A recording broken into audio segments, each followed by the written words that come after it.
សួស្តីអ្នកទាំងអស់គ្នាស្វាគមន៍មកកាន់ Channel The Knowledge Plus ខ្ញុំឈ្មោះសុជាតិអ្នកទាំងអស់គ្នាប្រហែលជាបានមើលវីដេអូខ្ញុំនៅក្នុង podcast របស់ The Khmer Web Series Perspective ឬក៏របស់បងបញ្ញានៅក្នុងវីដេអូនេះខ្ញុំចង់នាំអ្នកទាំងអស់គ្នាទៅស្វែងយល់អំពីរបៀបនៃការបង្កើត program project ឬក៏គម្រោងផ្សេងៗទាក់ទងទៅនឹង Vibe Coding ជាឧទាហរណ៍ខ្ញុំខ្លួនឯងបានប្រើប្រាស់ AI សម្រាប់ជួយក្នុង Vibe Coding នឹងបានមួយរយៈខ្ញុំយល់ថាវាគឺមានសារៈសំខាន់ហើយអ្នកនរគ្នាអាចចូលទៅកាន់ website របស់ខ្ញុំដើម្បីមើលអំពីតើអ្វីដែលខ្ញុំបាន build ខ្លះដូចជា AI trading bot ឬក៏ website ដោយពុំមាន background ខ្លាំងទាក់ទងទៅនឹង coding នោះទេក្រៅពីនេះខ្ញុំក៏នឹងនាំអ្នកទាំងអស់គ្នាទៅស្វែងយល់អំពីជំហាននីមួយៗក្នុងការចាប់ផ្ដើមដោយខ្លួនអ្នកទាំងអស់គ្នាផ្ទាល់ហើយនឹងវិធីសាស្ត្រប្រើប្រាស់ AI ឲ្យមានប្រសិទ្ធភាពជាដំបូងខ្ញុំសូមណែនាំអ្នកទាំងអស់គ្នាអំពីខ្លួនខ្ញុំឲ្យបានលម្អិតបន្តិចអ្នកដែលបានមើល podcast The Khmer Web Series Perspective ប្រហែលជាស្គាល់ខ្ញុំរួចទៅហើយខ្ញុំគឺជា trader ម្នាក់ហើយខ្ញុំបានចាប់ផ្ដើម trading crypto នេះប្រហែលជា 3-4 ឆ្នាំអញ្ចឹងបញ្ហាដែលខ្ញុំតែងជួបភាគច្រើនគឺការ monitor crypto ផ្សេងៗដោយ crypto វាមានការ volatile ច្រើនហើយវាពិបាកក្នុងការតាមដានដោយឃើញពីបញ្ហាទាំងនេះខ្ញុំចេះតែស្វែងរកដំណោះស្រាយធ្វើយ៉ាងណាឲ្យមានភាពងាយស្រួលសម្រាប់ខ្លួនឯងក្នុងការ monitor crypto និងការផ្ដល់ signal ក្នុងការសម្រេចចិត្តក្នុងការ trade ជាដើមដោយអ្នកទាំងអស់គ្នាដឹងជាទូទៅទីផ្សារ crypto ហ្នឹងគឺដើរ24ម៉ោងអញ្ចឹងបើសិនជាយើងអត់មានអ្វីមួយជំនួយខ្ញុំជឿថាអ្នកប្រហែលជានឹងអាច miss មានន័យថាអត់អាចចាប់ឱកាសបានល្អៗតែជាមួយនឹងបច្ចេកវិទ្យាដែលយើងមានក្នុងពេលបច្ចុប្បន្នខ្ញុំជឿថាអ្នកទាំងអស់គ្នាគួរតែ apply ក្នុងការជួយអ្នកទាំងអស់គ្នាបន្ថែមមិនថាអ្នកទាំងអស់គ្នាក្នុងវិស័យឬក៏ industry អ្វីផ្សេងៗ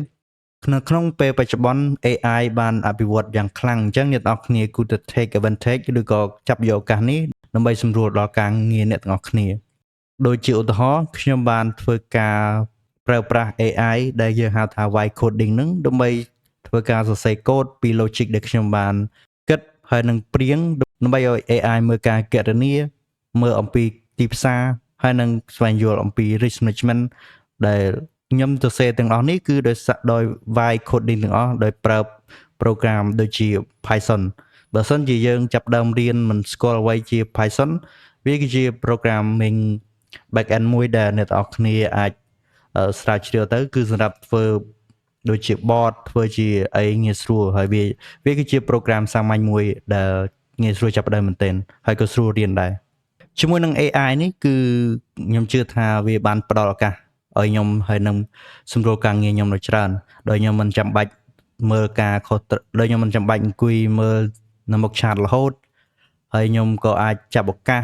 បានភ្លាមឬក៏ទីផ្សារដែលផ្ដល់ឲ្យអំណរផលអញ្ចឹងវាផ្ដល់ឱកាសឲ្យយើងភ្លាមដូចគ្នាក្នុងពេលបច្ចុប្បន្នខ្ញុំកំពុងតែធ្វើ project មួយចំនួនដែលទាក់ទងទៅនឹង AI trading សម្រាប់ជាជំនួយសម្រាប់ខ្ញុំបានបង្កើត bot 2 Telegram bot ដែលផ្ដល់ signal ឲ្យខ្ញុំផ្ទាល់ទៅលើ Telegram ផ្សេងៗដោយអ្នកទាំងអស់គ្នាមានមើលនៅក្នុងរូប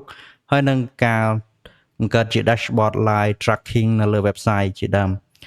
ជាអកុសល website ហើយនឹង bot របស់ខ្ញុំទទួលបាននៅ DDoS attack អញ្ចឹង software ហើយអញ្ចឹងwin rate ហើយនឹង trading history ពីដើមគឺ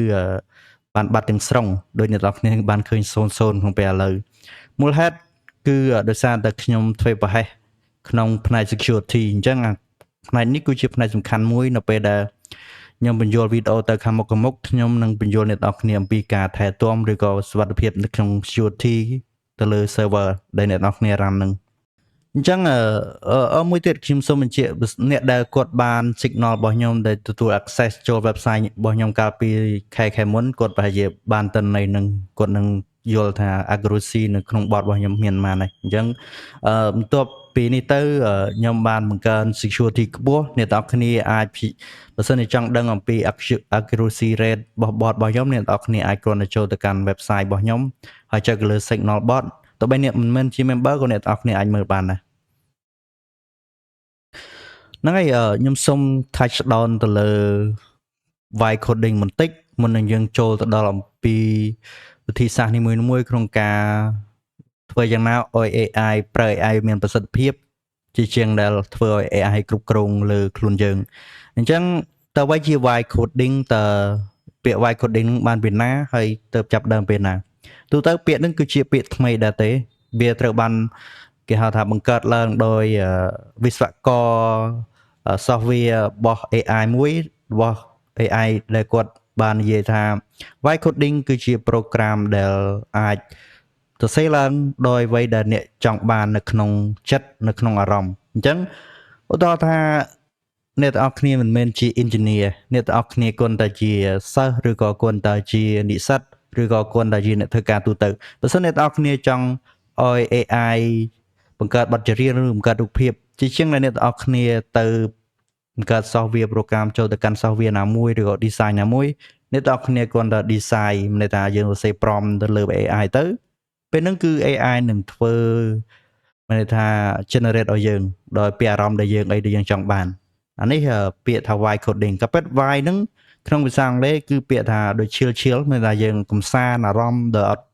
ចាំបាច់មាន stress មានអីចឹង vibe coding មានថា coding ដែលធ្វើឲ្យយើង chill មិនចាំបាច់គិតច្រើនអាហ្នឹង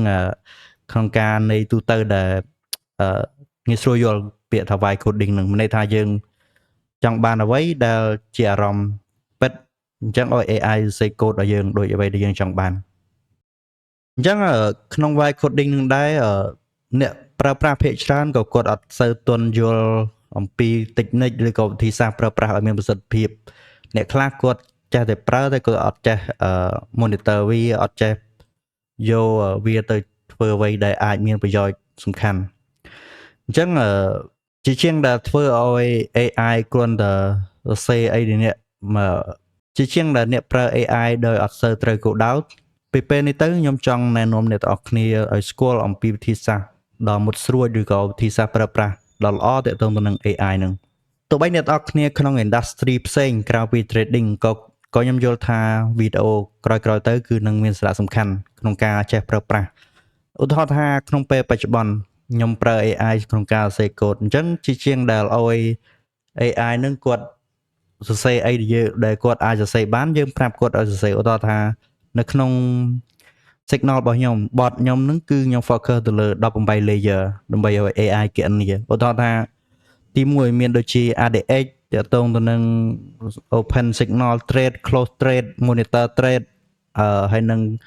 ការ follow up trade ទាក់ទងនឹង risk management ទាក់ទងទៅនឹង stop loss ហើយនឹង market structure ជាដើមអាហ្នឹងគឺសុទ្ធតែជា concept ដែលយើងបានធ្វើឡើងហើយនឹងគិតទុកជាមុនឬក៏យើងអាចហៅយ៉ាងទៀតថា blueprint មុននឹងឲ្យ AI សរសេរឲ្យយើងបានអញ្ចឹងនៅក្នុង blueprint ហើយនឹងវិធីសាស្ត្រសេមួយគឺខ្ញុំនឹងបង្ហាញអ្នកទាំងអស់គ្នានៅក្នុងវីដេអូបន្ទាប់ដូចគ្នាអញ្ចឹងអ្នកទាំងអស់គ្នាអាចតាមដានហើយនឹងវាវិធីសាស្ត្រក្នុងការប្រើប្រាស់ខ្ញុំនឹងសូមបញ្ចប់វីដេអូនេះត្រឹមនេះ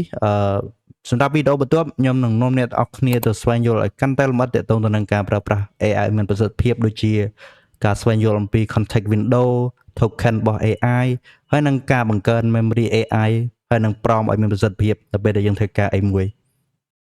បើសិនអ្នកទាំងអស់គ្នាទៅតែស្គាល់ខ្ញុំឬក៏មិនស្គាល់ពីមុនអ្នកទាំងអស់គ្នាអាចចូលទៅក្នុង Telegram channel របស់ខ្ញុំបានខ្ញុំនឹងធ្វើការ update ភាគច្រើនទាក់ទងទៅនឹងចំណេះដឹងដូចជាបច្ចេកវិទ្យា blockchain AI vibe coding ជាដើមអ្នកទាំងអស់គ្នាក៏អាចធ្វើការសួរអីបន្ថែមនៅក្នុងនឹងនៅក្នុងវីដេអូទី2របស់យើងទាក់ទងទៅនឹង AI journey ឬក៏ vibe coding journey ដែលខ្ញុំនឹងធ្វើជា playlist ឲ្យអ្នកទាំងអស់គ្នាងាយស្រួលយល់ហើយនឹងតាមដាន